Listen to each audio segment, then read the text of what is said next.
Just to give everybody an update on what's going on the yerf dog.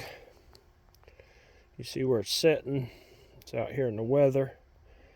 Due to recent changes going on in my life, I had to move. The property I was living at had a mold problem and had serious plumbing issues, and I just couldn't keep up with it anymore.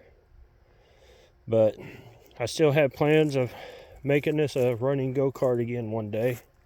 It's probably going to be closer to the spring before I do it.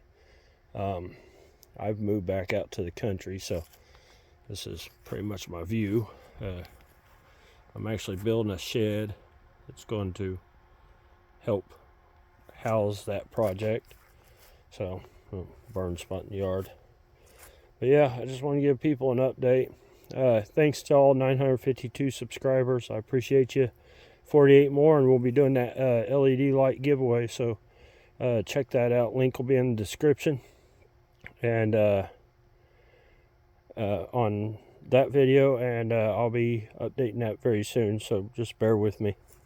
But yeah, that's what's been going on. I'm just kind of dealing with things. So part of life. But hopefully we hit 1,000 subscribers soon. That's going to help out quite a bit. Like, comment, subscribe, and we'll see you guys in the next one.